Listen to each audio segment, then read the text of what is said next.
Bien hallados y queridos suscriptores. Este es el tercer vídeo que intento grabar hoy. No ha sido problema. Bueno, sí, no ha sido problemas técnicos con el móvil, eso sí que se lo puedo decir. Se lo debo explicar ciertamente. Lo primero de todo es pedirle disculpas a Paco Álvarez el Romano, porque hoy resulta que era la festividad de San Lucas. Yo ya en el vídeo anterior había dicho que había una posibilidad de que no pudiera grabar y que ciertamente tuviera que hacer una crítica, que la crítica en lugar de ser la de Roma Underground, que la crítica en su lugar fuera la de El pájaro, la de este libro coreano cuyo primer título es El corazón del Naga, pero en realidad la saga se llama El pájaro que bebe lágrimas, ciertamente. Ya se habló de la posibilidad, acerca de la posibilidad de que ciertamente de que ciertamente la crítica fuera cambiada, pero yo no había calculado con la posibilidad de que fuera fiesta este viernes y que la fiesta de San Lucas se hubiera movido a este viernes, ciertamente. Yo pensaba que no me daría tiempo a terminarlo. Yo debo decirles que el martes es que perdí un día muy valioso y que ciertamente ese día hizo que el libro hizo que tuviera miedo de que no llegase a terminar. Y mi idea personal era esa. El viernes personalmente poder grabar ese vídeo con todos ustedes.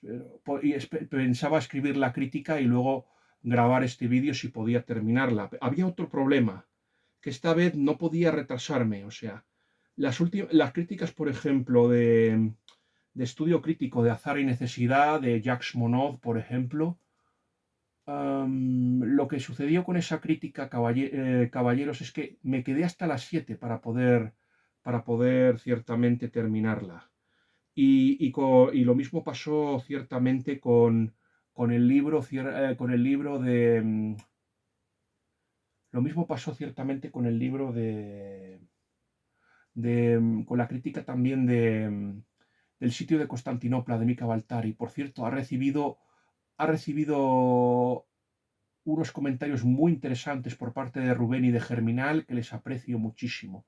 Y también quiero dar las gracias a mi nuevo suscriptor, el Lobo Estepario. Muchísimas gracias por suscribirte a mi canal y espero que te quedes con nosotros. Bueno, ahora estoy teniendo algunas dificultades porque lo siguiente que debo decir después de pedirle perdón a Paco Álvarez, se compromete un servidor a escribir la reseña lo más pronto que pueda, el lunes ciertamente, y luego también me contraigo el compromiso de poder grabar esa crítica, pues o el martes seguramente, dependerá de mis compromisos. Ya saben ustedes que no soy libre y que tengo ciertos compromisos con YouTube, y las otras redes sociales, ya saben. Compromisos con Coliseum 1, por ejemplo, de estar en el chat con ellos o grabar con el tío si me llaman o me demandan también. También tengo que estar con mi amigo Iron Sun TV en su canal. Me alegro mucho que mi amigo Iron, por cierto, se haya recuperado. Le deseamos que sea así y ojalá el partido que vamos a tener con el Barça tengamos mejores resultados. Y eso es lo que quería decirles. Se les debe decir que este es el tercer intento que hago de grabar. No porque hayamos tenido problemas técnicos, bueno, en realidad los estamos teniendo, pero no por el tema no estamos teniendo problemas técnicos con el móvil, estamos teniendo problemas técnicos debido a un consejo que me había dado mi amigo Jaime. Resulta que mi amigo Jaime me había escrito y se había mostrado muy crítico ciertamente con, con el último vídeo que había grabado, el vídeo de la senda oscura, la verdad. Resulta que mi amigo Jaime tenía razón, me había hecho algunos reproches muy, muy fuertes. Bueno, me había hecho algunos reproches y me había dicho que ciertamente había dedicado solo 15 minutos a hablar de la novela y que no hablaba de la novela hasta el minuto 64. Eso para mí fue algo un poco duro, ciertamente. Mi amigo Jaime no suele hacer críticas por hacerlas. Cuando ve algo que no le gusta, es así. Y otra cosa que me dijo, aparte de que me dijo eso, me dijo que la segunda falta que me dijo es que el libro no se podía encontrar. Claro que el libro no se podía encontrar. Es que resulta que tendría que haberlo dicho y se les pide mil disculpas. La editorial del libro, ciertamente, ya no está, ya no está, ya no está ya no existe esa editorial y es muy difícil que lo puedan encontrar.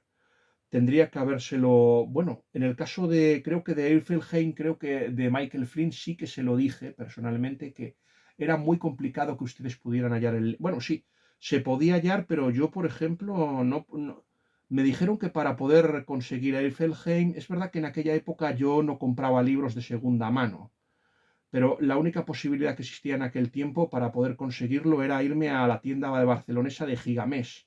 Eso es lo que pasaba.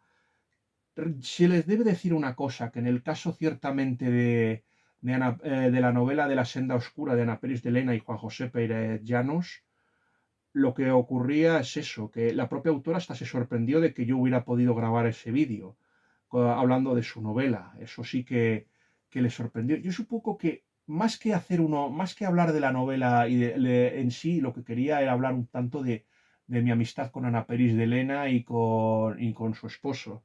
Y por eso de ahí que le dedicara, que quisiera que grabara el vídeo, pero tendría que haber tenido en cuenta el hecho de que ustedes pudieran estar interesados en la novela.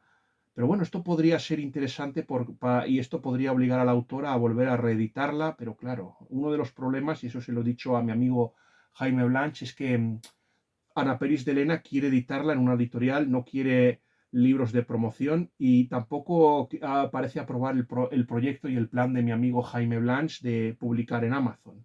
Aparte de que esta mujer es una exitosa miembro del derecho y no tiene la intención personalmente no tiene la intención Ana Peris de Lena, por ejemplo, de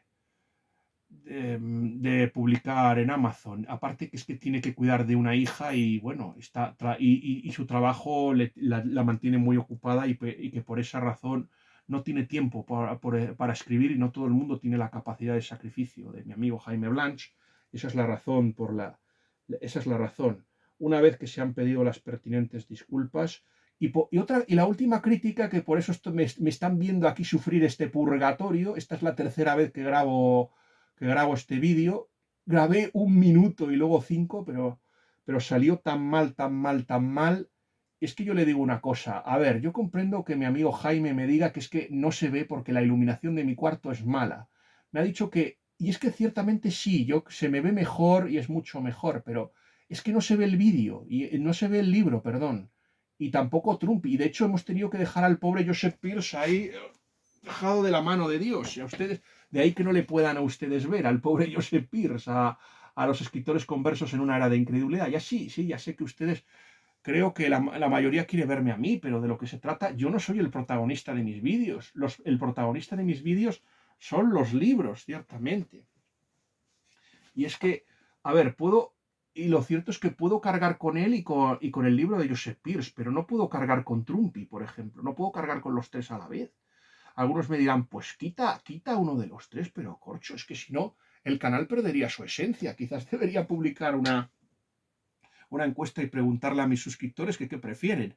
Si prefieren verme a mí o prefieren ciertamente ver a Trumpy o y a los libros. Es que yo sigo diciéndoles que el canal perdería su esencia si personalmente solo no saliese los escritores conversos. Vale, es verdad que los escritores conversos en una era de incredulidad no apareció en mis vídeos en mojados.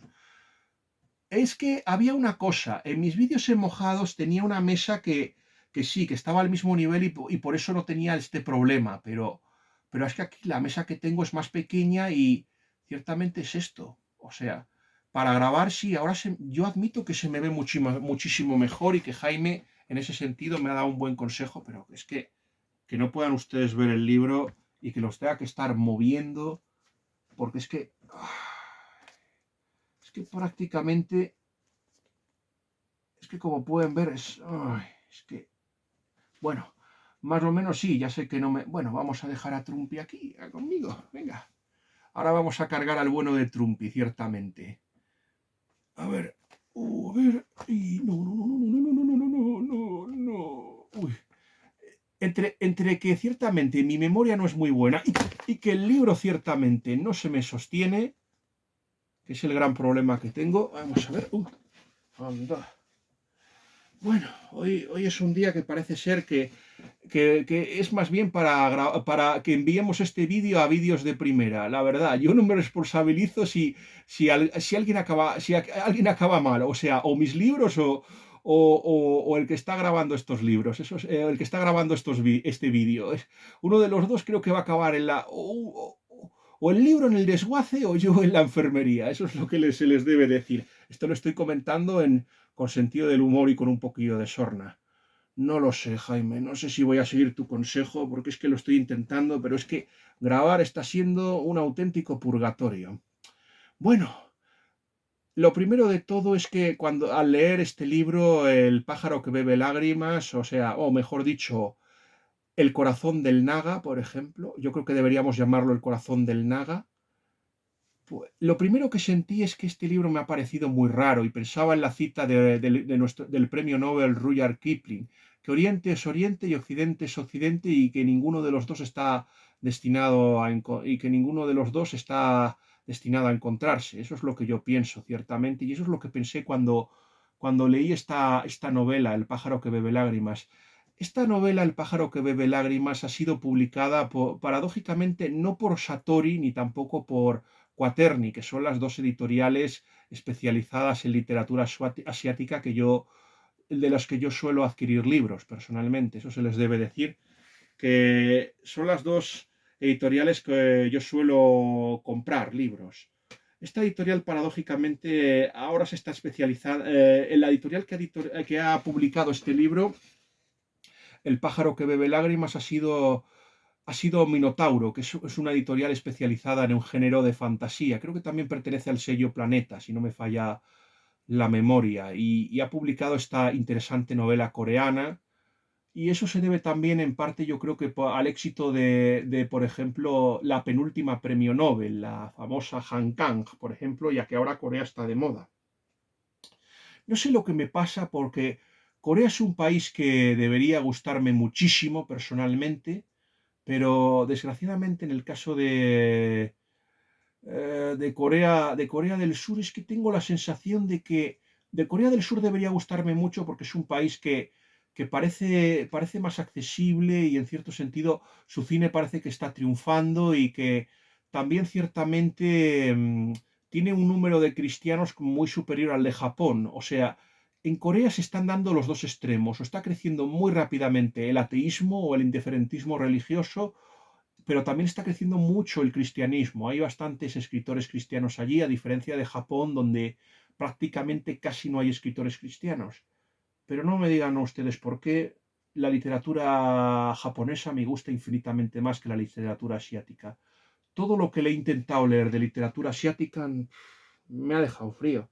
A ver, esta novela no es que me haya desagradado, que yo creo le puedo dar Se podría resumir, no sé si ustedes ven un canal de Krzysztof Radzinski que suele hacer críticas de películas y a veces habla de política, pero Krzysztof Radzinski suele decir en algunas de sus críticas: no la odié, pero tampoco la amé. Y eso creo que podría ser el resumen del pájaro de bebe lágrimas. Es un libro que, bueno, que sí, que está muy bien, pero es que no sé si para mí va a pasar a la historia de la mejor. No creo que vaya a pasar a la historia como una de las mejores novelas que he leído. Sí, yo creo que no está mal, yo creo que el principio es interesante, pero es que he leído cosas muchísimo mejores que este libro, paradójicamente. Yo creo que el tema es que es especialmente muy raro. Tenía preparado aquí un vídeo de mitología japonesa de mitología coreana para poder verlo antes de prepararme para empezar a grabar esta reseña, pero es que no me ha dado tiempo, ciertamente. Lo que se les quiere decir a ustedes, mis queridos y bien hallados suscriptores, es que yo tengo pensado grabar este vídeo y luego otro posteriormente y poder subirlo al canal. Yo creo que va a ser mucho menos duro grabar el siguiente porque al fin y al cabo no tengo que estar con ningún libro, gracias a Dios, pero madre mía, lo que me está costando muchísimo grabar este vídeo, la verdad. Se les debe decir que este es el vídeo más tormentoso que he grabado nunca.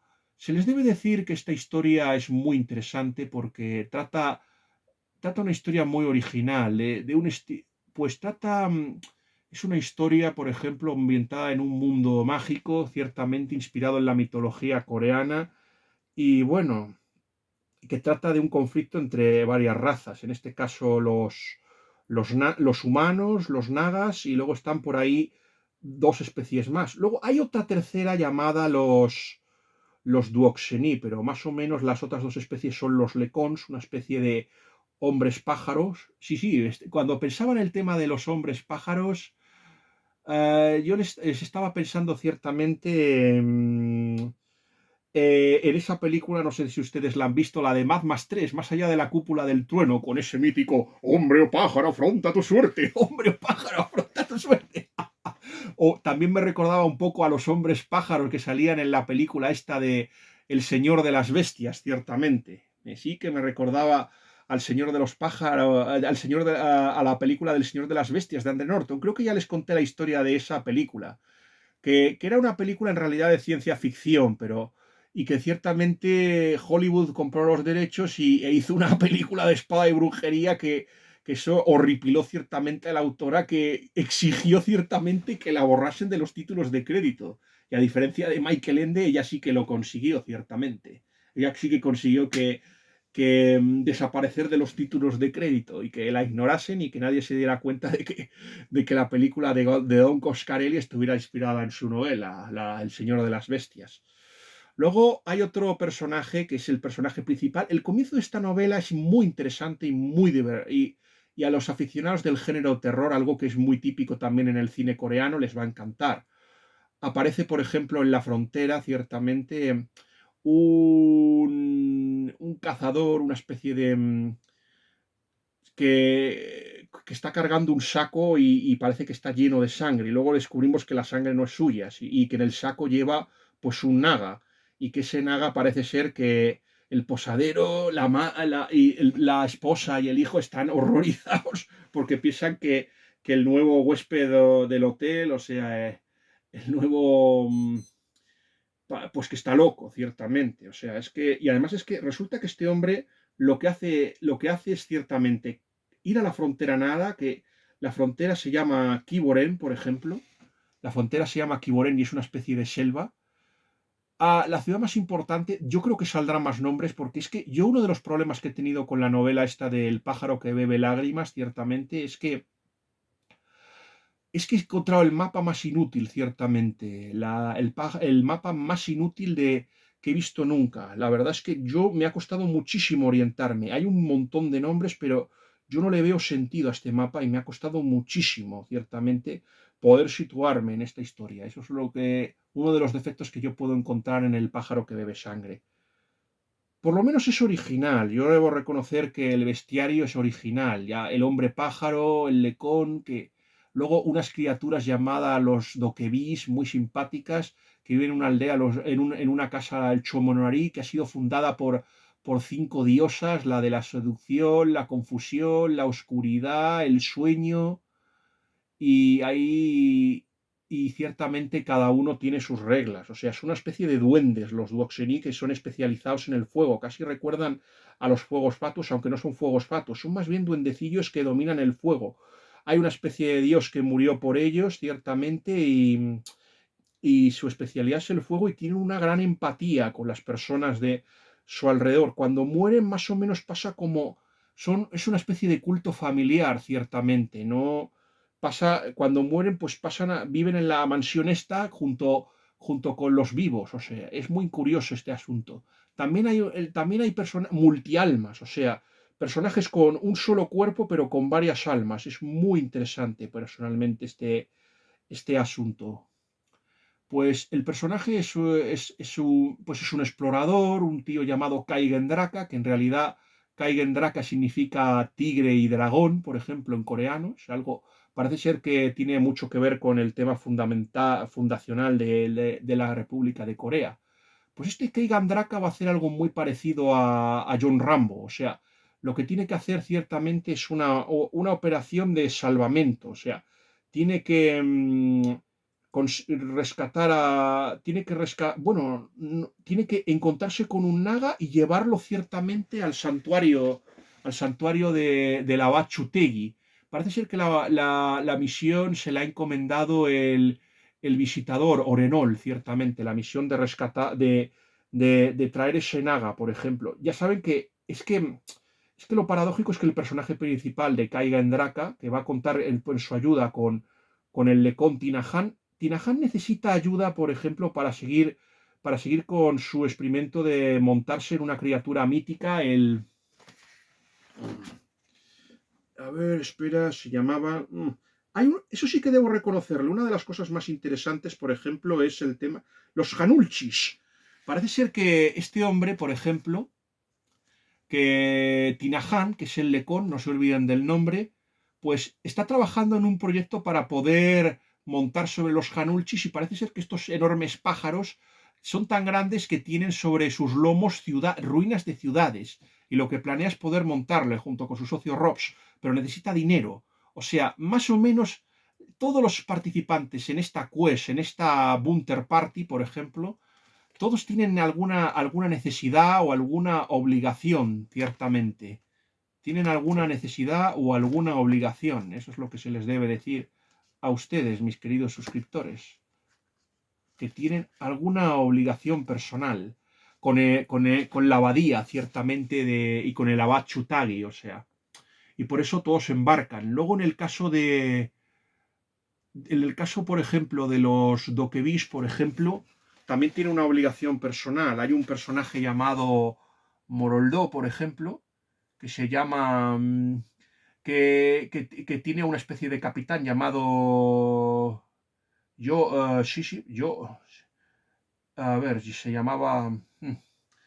Se llamaba... a ver, sí... Sabine, se llamaba el capitán Sabine y tienen y más o menos llegan al compromiso de enviar también al primero que cruce la puerta, que en este caso es el protagonista es el personaje de Billon, ciertamente.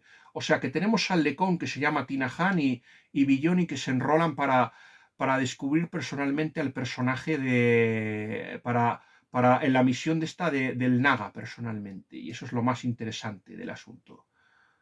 Y la misión es esta, ir a la selva de Kiboren y conseguir a un Naga con el que ya han llegado a un compromiso personalmente. Con el que ya se ha llegado a un compromiso. Y de traerlo ciertamente a la abadía, ciertamente. A la abadía. Lo que tienen que ir es a Hatengrayu, por ejemplo, para traer, por ejemplo, al Naga famoso este. Ciertamente. Y lo tienen que llevar más o menos al corazón del territorio. Miren el mapa, porque es un mapa que a mí, personalmente, yo no ¿qué quieren que les diga? Yo no me he aclarado en absoluto con este mapa. Tiene un montón de nombres que supongo que irán saliendo en las otras dos entregas, porque esta es la primera entrega, ciertamente, de la novela, personalmente. Eso es lo que se les debe decir. Es la primera entrega de la novela y se les debe decir personalmente que me ha parecido un pelín rara. No es el grupo más heterogéneo y más raro que he visto. Yo personalmente les puedo decir personalmente que había un videojuego, no lo jugué personalmente, aunque es de la misma compañía que Baldur Gates o Icewind Dale, que se llamaba Planescape Torment, que me lo aconsejó mi amigo, me lo aconsejó Turbiales, que también hizo un gameplay de ese juego, y mi amigo Kanach, me lo aconsejaron y lo estuve viendo y era buenísimo. Yo creo que era mucho mejor que el Icewind Dale. El único juego que estaba un poco por encima de Planescape Torment, por ejemplo, era el Baldur Gates. Los demás, pero era el mejor de todos. El Planescape Torment por argumento, me refiero. También era un grupo, era un muerto viviente, el protagonista, una súcubo, o sea, era un hombre de fuego, o sea, que tenía ¿cómo se llamaba esta especie un poco extraña? A ver, eran los... a ver, sí, eran los... ¿Cómo se llamaban? Sí, cierta. ¿Dacon? ¿Cómo se llamaban esta gente? Que eran los. Sí, era como los estos. Eran como estos personajes que salían ciertamente. Sí, que salían en el Baldur Gate 2, por ejemplo, que salía. Los. Sí. Los Gitanji era la versión buena de los Gitanji, estos personajes, ciertamente. Pero ya no me acuerdo ciertamente cómo eran, pero vamos, sí que recuerdo que había un montón de personajes muy curiosos y además tenía lugar en un mundo muy raro de los reinos olvidados como era Shigil, pero bueno, no nos vamos a detener. Es un poco extraño, pero, o sea, ciertamente el vínculo, por ejemplo, entre Keigan Draka y, por ejemplo, los Dokebises, por ejemplo, porque había ido a un torneo y lo había ganado, una especie de torneo que se llama, esto es lo bueno, que por lo menos aquí tenemos una especie de índice alfabético que nos hace un poco el Shireum. El torneo se llamaba el Shireum y por eso se embarcan en esta misión. Yo les debo reconocer una cosa, que más que la misión de rescate y las intrigas de Keigan Draka, de Keigan Draka y de Tinahan y también de Billon, que lo más interesante no es la misión de rescate propiamente dicha, que lo más interesante ciertamente del libro es la descripción de la sociedad de Hatranju. Ciertamente, eso es lo más interesante de todo. O sea, la historia, por ejemplo, del Naga protagonista. O sea, en este caso estamos hablando de Ryunpei, que este personaje tiene una hermana también llamada Shamo. Bueno, tiene un amigo llamado Hawerit Makerou, por ejemplo. También y es muy interesante este asunto personalmente porque también, porque esto es también, es que hay varias subtramas en esta novela y la subtrama personalmente de la ciudad de la Naga es más interesante, por ejemplo. Esta ciudad, por ejemplo, tiene una especie de torre de corazones donde se les extrae los corazones. Los Nagas, no lo dije previamente, habían intentado conquistar ciertamente tanto a los humanos, a los lecones y, mm, y también a los Dokebish, y había sido rechazado por un había sido rechazado por el gran héroe, me refiero, había sido rechazado por un gran héroe que unos piensan que fue humano y, por ejemplo, los lecones piensan que fue un lecón. No se sabe por qué razón, pero el protagonista ciertamente de Kaigen Draka tiene la espada del famoso gran héroe que venció del rey héroe. Sí, se llama el rey héroe, sí. Tiene la espada del famoso rey héroe que fue la que derrotó a los, a los nagas, ciertamente. Es un pueblo, los nagas, que ciertamente tiene una visión muy reducida, por lo tanto, el arte, las pinturas las suelen ver mal y la música no sé y la música también se les da un poco mal, pero creo que tienen un sentido, me parece que más agudizado. Uno lo tiene muy agudizado, uno de los sentidos, y el otro muy pobre. La vista lo tienen muy mal, pero creo que tienen el otro sentido muy desarrollado. Por lo tanto, sí que cantan. Los, los, los nagas tienen una forma de hablar muy curiosa que se llama el nabla, o sea, tienen su propia forma no su propio lenguaje, sino su propia forma de comunicación para comunicarse entre ellos. Y eso es lo que hace muy interesante personalmente a estos personajes, a los nagas personalmente. Eso es lo que hace que esta historia sea tan interesante personalmente y es lo que se les quería personalmente decir a mis queridos suscriptores. Em, esta sociedad me ha recordado un poquito, por ejemplo, a las novelas, por ejemplo, bueno, me ha recordado un poco por, ej- hay un escritor llamado Jan Macaig, por ejemplo, que ha comparado esta saga con El Señor de los Anillos, por ejemplo, y también por ejemplo, con la saga de Dune, por el tema de los clanes y los juegos de poder y la influencia. Pero, ¿yo qué quieren que les diga? A mí personalmente esta novela me ha recordado muchísimo más. No sé si ustedes han tenido la oportunidad de leer la trilogía de Salvatore, las novelas de Dries Do'Urden. Me ha recordado mucho a los Drow, personalmente, que es una especie también de matriarcado con clanes que se están constantemente matando entre ellos. Aquí también, y que tienen piel oscura y más o menos son las mujeres, pelo blanco, y son las mujeres las que mandan, ciertamente. De hecho, los más importantes son las sacerdotisas y los magos en la sociedad Drow y los guerreros.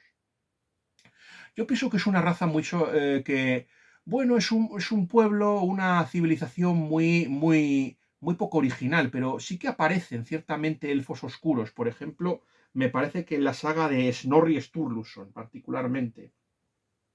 En la saga de Snorri Sturluson, en la edad menor, sí que se nombra a esos elfos negros, por ejemplo.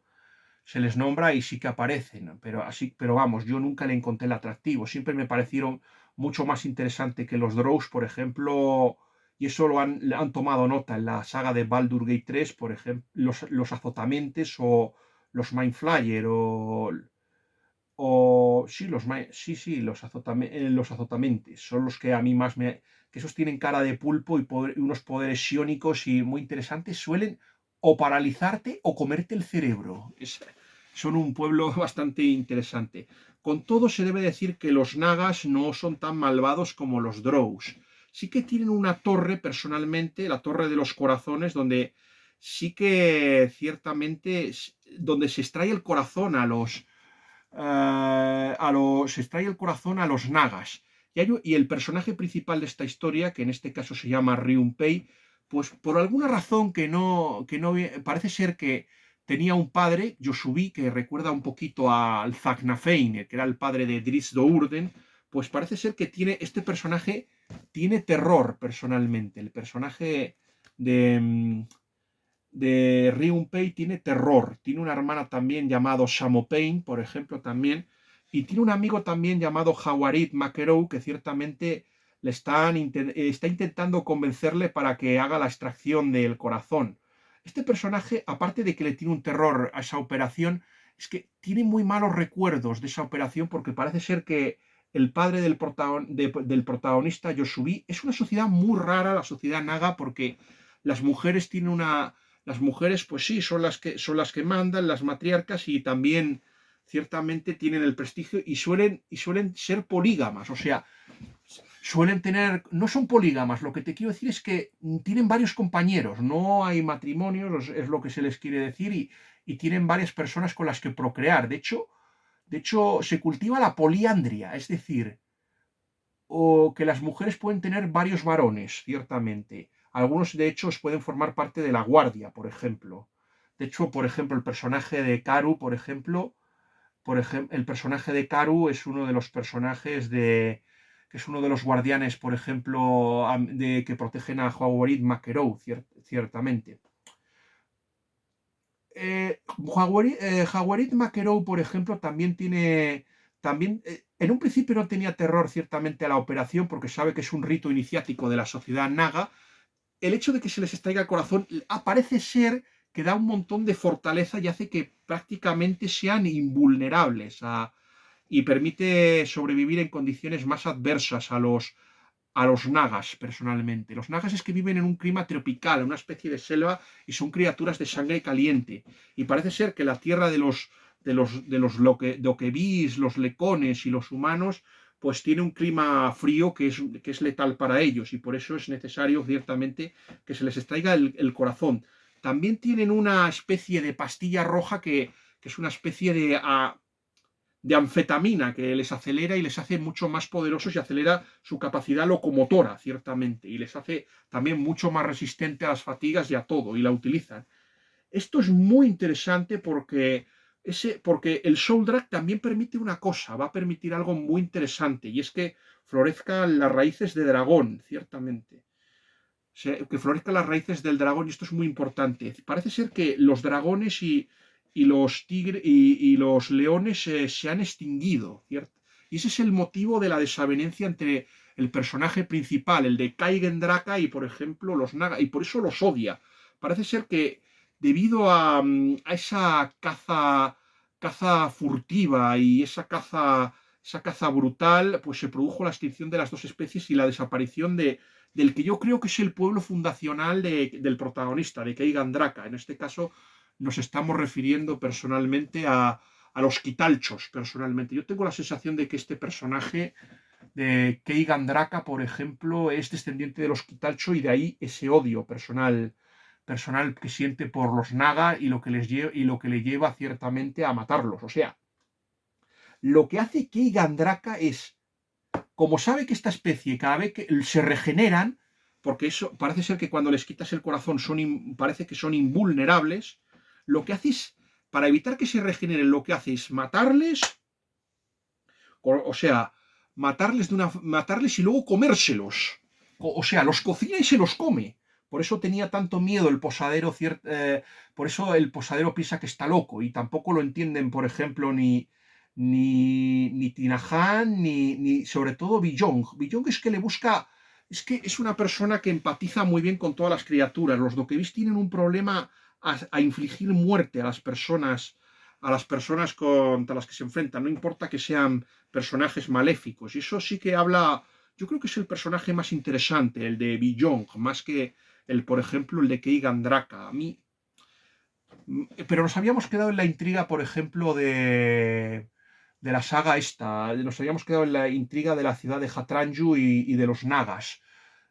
Ciertamente vemos que cada vez se va a complicar un poco más la cosa, así que, por ejemplo, hay una especie de jefe de la guardia, un tal Shimeru, que parece ser que tiene una. No les puedo contar un poco esa trama, pero parece ser que llega a un acuerdo con el Abad Chutagi para que uno de los personajes, no voy a decir cuál, pues llegue ciertamente a la frontera, ciertamente, y llegue ahí a la abadía, ciertamente.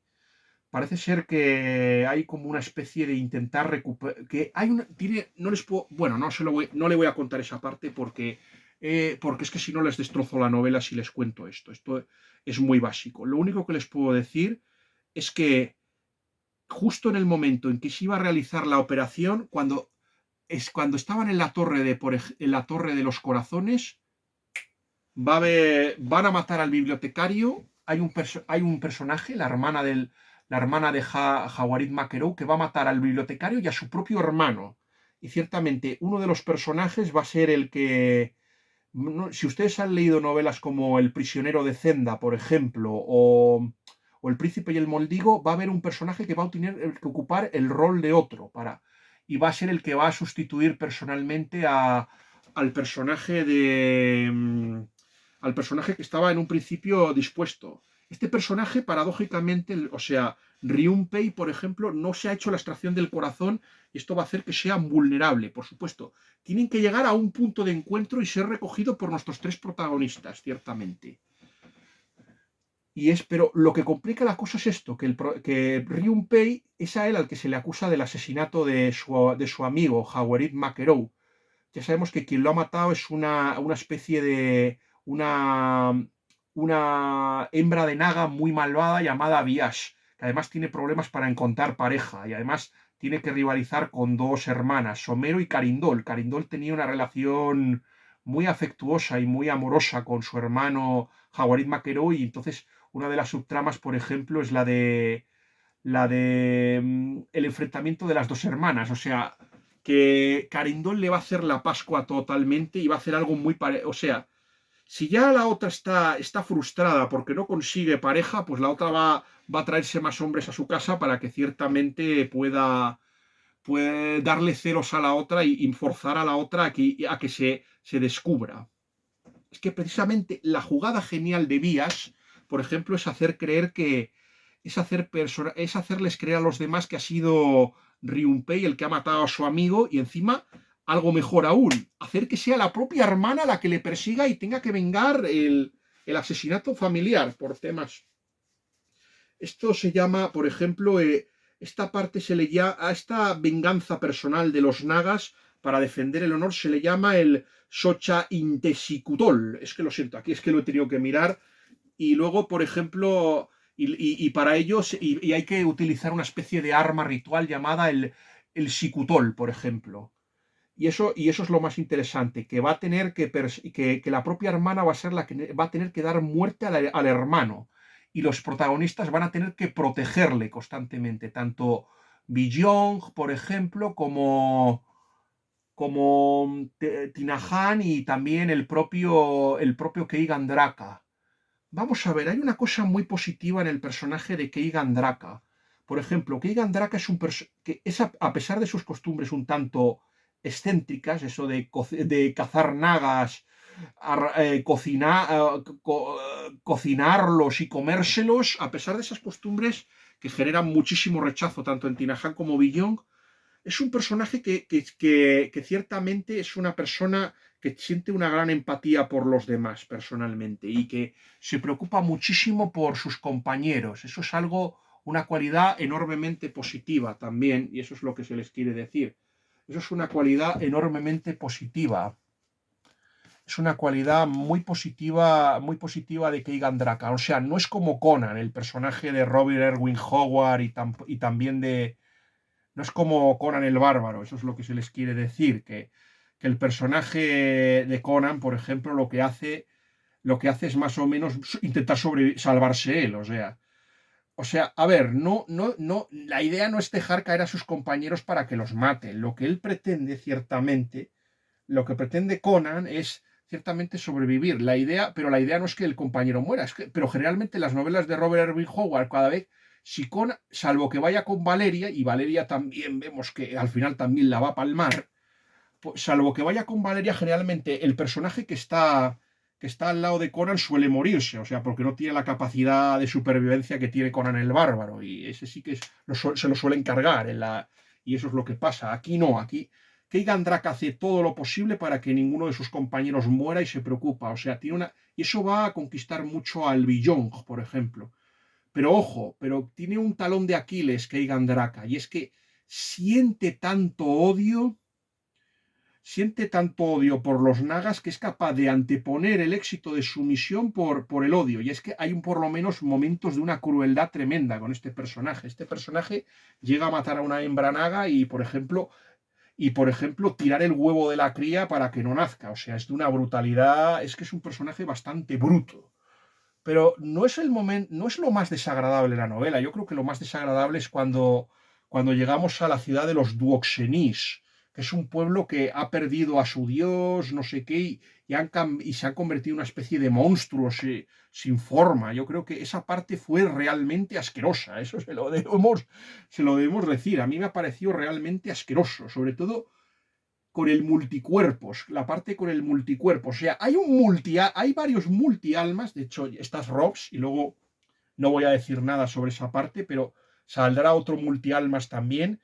Y luego está esta criatura tan extraña, tan rara, que debido ciertamente al abandono de, por ejemplo, de los dioses, por ejemplo, pues este pueblo, pues aquí, es que no se sabe cómo se reproduce, no, tienen formas muy distintas, muy diferentes. Esa parte fue realmente horrible. O sea, el protagonista principal prácticamente hay un momento en que los deja abandonados en esa zona y solo reaparece casi ya cuando ya han escapado los tres personajes. O sea, cuando han escapado Ryunpei, ciertamente Ryunpei, por ejemplo, Tinahan y el personaje también de Billong. Y luego está también la hermana, que encima les está siguiendo con uno de los guardianes del otro, del Jaguarid Maquerou, por ejemplo. Por uno de los guardianes de Jaguarid Maquerou. O sea, eso es lo interesante del asunto, que les está persiguiendo personalmente con uno de los guardianes, ciertamente, con Caro. Luego tiene otro guardián, ciertamente. Tiene otro guardián que está que está ciertamente con el jefe de la conspiración que quiere más o menos limpiar el honor, por ejemplo, que quiere más o menos que tiene más o menos ese plan de intentar llegar o sea, que quieren hacer que el abad reciba a este personaje, ciertamente. Yo es que a mí se debe decir una cosa personalmente. A mí esta novela, luego está otra intriga que a mí me ha desagradado mucho, que es el tema de la locura del emperador. O sea, esto es muy interesante porque esta novela, yo creo que tiene algunos referentes muy peculiares. Yo creo que esta novela sí que se nota que hay ciertas reminiscencias con ciertos cultos, con el taoísmo, por ejemplo, como ocurría en las novelas de Úrsula K. Le Guin, por ejemplo. Pero yo veo más influencias, por ejemplo, de Confucio y de Mencio, por ejemplo. O sea, porque está muy cuidado el tema. Hay una especie como o sea, es lo contrario de Juego de Tronos. Aquí ciertamente no, y sobre todo hay una idea, por ejemplo, la frase esta de El pájaro que bebe lágrimas ciertamente tiene que ver con el tema del poder. Más o menos consideran que la figura del rey es una figura muy compleja y no positiva. Recuerda esta especie de visión crítica de la monarquía, me recuerda un poquito al libro de Samuel, por ejemplo, cuando Samuel es muy reacio ciertamente a cambiar el sistema teocrático y la gerontocracia que tenía el pueblo de Israel y sustituirlo por una monarquía. Ciertamente considera que el culto al monarca es una especie de rival del culto a Dios, por ejemplo. O sea, esta novela es lo contrario. Aquí de la saga de Canción de Hielo y Fuego de George R. R. Martin, eso es lo que se les quiere decir. Es lo contrario, ciertamente. Es lo contrario, ciertamente, de la saga esta. Y luego veremos que ciertamente esa especie de enfermedad del emperador, por ejemplo, le va a afectar a tres pretendientes. Les va a afectar a tres candidatos que van a creer que son el descendiente del gran héroe del rey héroe que derrotó, por ejemplo, a los nagas, y aquí cada uno va a esgrimir sus derechos. Quizá la parte del profeta es que fue real. Es que me va a recordar un poquito por ejemplo, al Hobbit, con el gobernador de la ciudad del lago y con Thorin, por ejemplo. Pero yo en realidad eso es que nunca lo vi como una enfermedad. Eso es un añadido de Peter Jackson. En mi opinión, lo que le pasa a Thorin es la avaricia. Es que parece ser que los siete enanos, que los siete anillos enanos lo que hacía era fomentar la avaricia en los personajes. Ya los enanos tenían esa propensión, pues los anillos lo que hicieron fue, es verdad que les permitía excavar y les daba esa habilidad de la metalurgia, la herrería, la orfebrería y poder poder hacer y crear bellas formas con los metales preciosos, pero, pero había un perjuicio, y ese perjuicio es que cada vez los volvía más codiciosos y avariciosos. Pues en este caso pasa esto, aquí hay una especie de locura y de sed de poder, por ejemplo. Como ya se les ha dicho, hay tres candidatos y a mí esta parte se me hizo un poquito pesada. Había un... Es que a mí sí que me ha fascinado ciertamente los fundamentos filosóficos de esta novela. Yo debo reconocerles que a mí sí que me ha fascinado esa visión que hay, por ejemplo, con el taoísmo y el confucianismo. Yo personalmente no le veo tanta fuerza al budismo. Bueno, aunque el taoísmo hay algunos que dicen que es una variante del budismo, o el budismo, aunque el budismo es en la India, luego ya saben ustedes que el taoísmo es de Lao Tse y es anterior al confucianismo. Pero hay una cosa que yo anoté en mi crítica y que me gustaría hacérsela notar a todos ustedes. Y lo que quería decirles es que cuando llegó Matteo Ricci a China, que ya saben que llegar a China fue el gran sueño, por ejemplo, del gran escritor, fue el gran sueño de San Francisco Javier, y que Francisco Javier no pudo realizar su sueño ya que quedó varado en una isla y murió. Y era complicadísimo llegar. Y quien lo consiguió fue Matteo Ricci. Matteo Ricci, si a ustedes les interesa este personaje, es Matteo Ricci, el jesuita Matteo Ricci, que se especializó, aprendió el chino y hizo una labor, eh, hizo una labor extraordinaria por integrarse en la corte de China. O sea, nunca conoció al emperador. O sea, había tantas barreras y era tan difícil llegar, pero trató con los eunucos de la dinastía Ming, del final de la dinastía Ming, personalmente. Y todo lo conseguía a través de los eunucos. Nunca vio al emperador en persona. Y tenía que, bueno, es que era todo muy ceremonioso y muy protocolario. Pues resulta que Matteo Ricci y sus sucesores, Van der Delft y Adam Salver, por ejemplo, pues resulta que les iba muy bien con los confucianistas, pero tenían muy mala relación, por ejemplo, con los budistas. Y eso es lo que se les quería hacer reseñar. Así que por eso esta novela ha sido muy interesante. Y también he visto esta novela, o sea, que lo que propone, por ejemplo, este Lee Jun-do, por ejemplo, lo que propone el autor Lee Jun-do, me parece lo contrario, por ejemplo, de lo que proponen por ejemplo, sí, está más o menos en la óptica, por ejemplo, del Oracton, que tenía una frase mítica: el poder corrompe y el poder absoluto corrompe absolutamente, que es un antídoto contra estas teorías que surgieron en el siglo XVII. Estamos hablando del Leviatán de Hobbes, ciertamente. Estamos hablando y también de los grandes defensores del absolutismo monárquico. En este caso estamos hablando de Bossuet, personalmente. Y estamos hablando también del obispo anglicano Robert Filmer. Estamos hablando de estos interesantes personajes y de las teorías. Esto sí que me ha parecido enormemente interesante.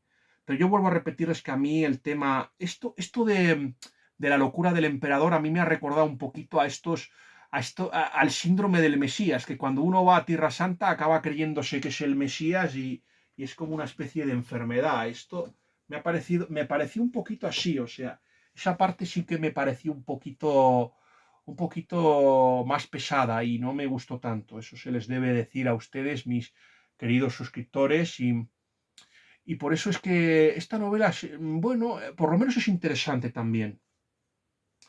También es muy interesante cómo evoluciona la búsqueda de Samopei, por ejemplo. Samopei, tú vas partiendo con la idea personalmente de que ella está dispuesta a cumplir su misión de acabar con su hermano, pero luego descubres que ella ya sabe que su hermano no ha cometido el crimen y que sus razones para desear acabar con él son otras razones muy diferentes que no se va a explicar ciertamente. En la crítica no figuraba por este orden personalmente, pero sí que se les debe decir a ustedes, mis queridos suscriptores, que a mí la parte, por ejemplo, la parte del emperador es que, perdón, sí, la parte de todos estos que se creen, hay una parte, por ejemplo, de Choboró, por ejemplo, de Kitatá y Chiroquín, por ejemplo. O sea, Kitatá es el tío de esta familia, por ejemplo, vamos a ver si encuentro el mapa y si recuerdo cómo se llamaba la ciudad. Es que resulta que esta es la primera de las tres y todavía no han llegado a donde tienen que llegar. No sé si llegarán en la segunda parte o por ejemplo, pues hay una aldea llamada Chaboró que están por aquí, ciertamente. Todavía no han personalmente llegado todavía al punto de destino que es donde tienen que llegar. Pues hay una aldea llamada Chaboró y hay un personaje el chico que le da la locura también del emperador y entonces se cree y quiere declarar la guerra pues a los dos, por ejemplo, a los dos, a las dos, por ejemplo, a Surados, a Mejem y a Pechirén, las otras dos ciudades que, por ejemplo, hay por aquí. Quiere declararles la guerra a las otras polis o a las otras ciudades. Y como se cree el emperador, pues está reuniendo armas y está reuniendo hombres. O sea, en un principio le había dado. Está el primero que está instigado por un profeta loco y le aconseja ciertamente que se convierta en rey, pero acaban con él. Y luego hay otro pretendiente, otro loco que también está afectado por esa enfermedad y también lo vence con una gran facilidad. Lo bueno de esto es que los personajes tratan de no matar, o sea, hacen todo lo posible para no matar a sus contendientes. Eso personalmente yo creo que les honra personalmente, que honra personalmente a los personajes principales de esta novela, que sean tan benéficos y que tengan un sentido del honor tan agudizado personalmente.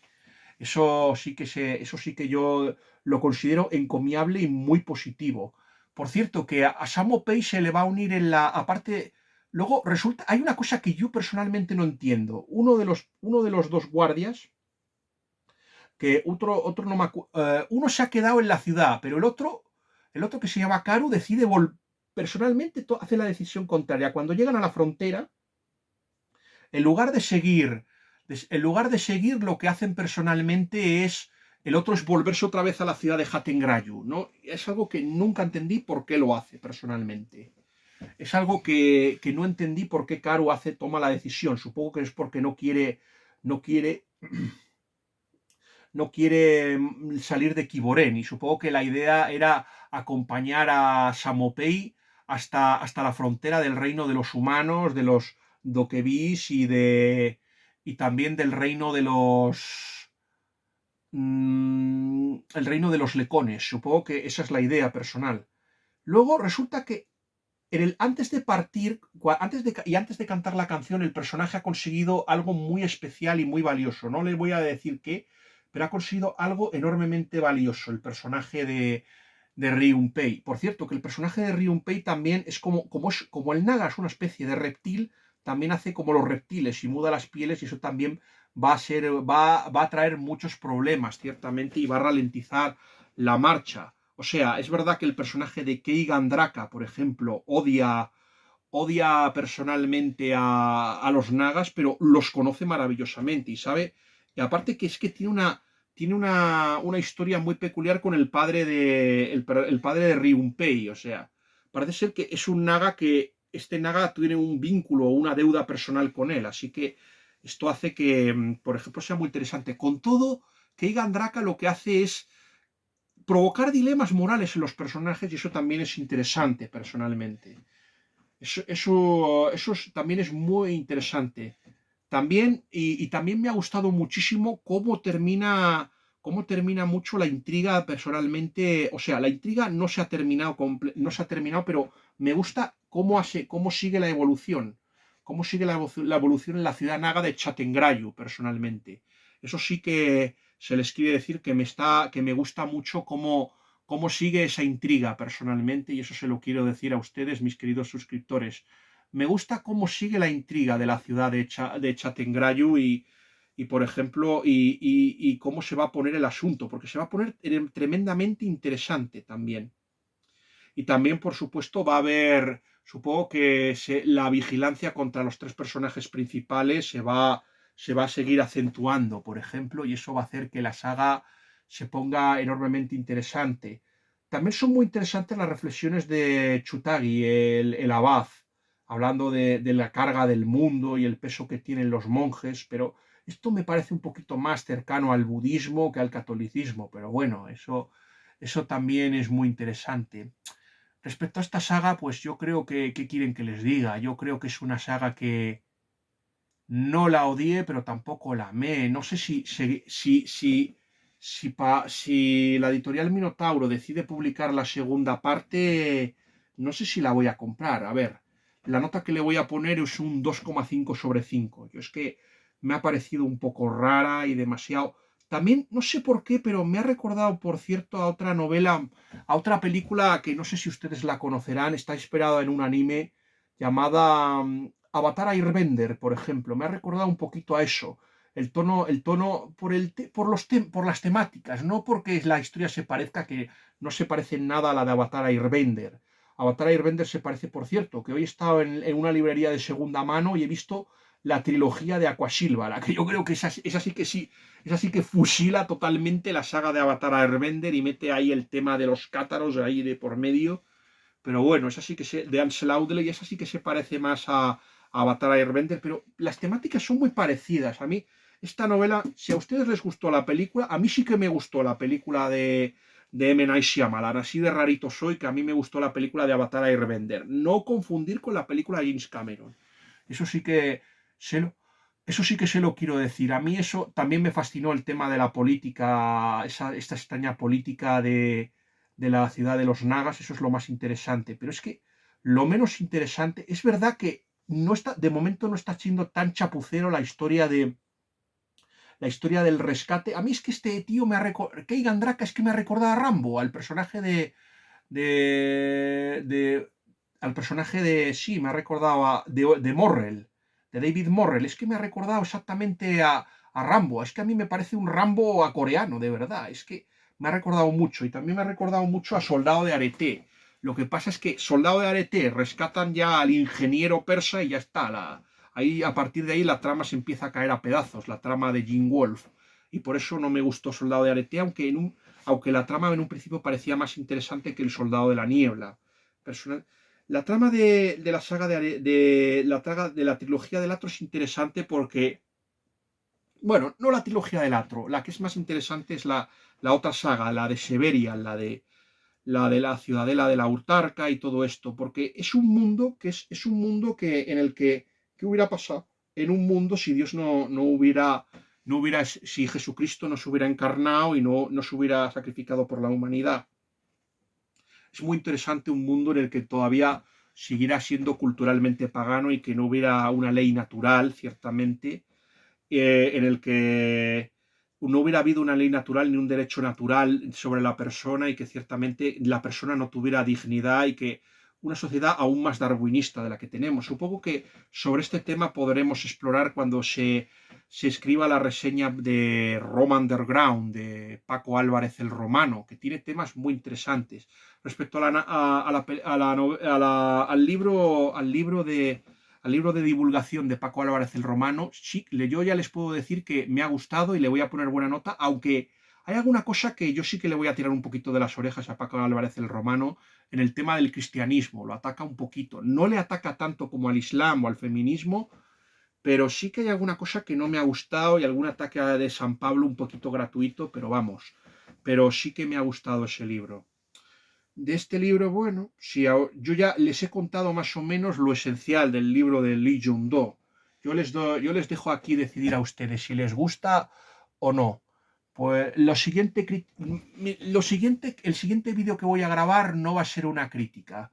Les quiero decir que ya no sé si ustedes saben, pero bueno, resulta que voy a refutar a cierto profesor que ha osado meterse con uno de mis escritores favoritos. De eso va a ser mi siguiente vídeo y cuando se suba al canal, nada más subir este al canal me voy a dedicar a grabar el otro. Por favor, denle like al canal, pues tiene algún comentario interesante y espero que a pesar de lo accidentado que ha sido este vídeo, espero que haya sido de su agrado. Suscríbanse y quería darle las gracias al nuevo suscriptor, el Lobo Estepario, por haberse hecho miembro de mi canal. Espero que a pesar de que este vídeo haya sido tan accidentado, de algunos lapsos de memoria y alguna cosa, espero que a pesar de todo usted siga con nosotros siga con nosotros y podamos seguir grabando más libros de críticas de libros interesantes y de otros temas. Bueno, que Dios les guarde a todos y espero que este libro haya sido de su agrado.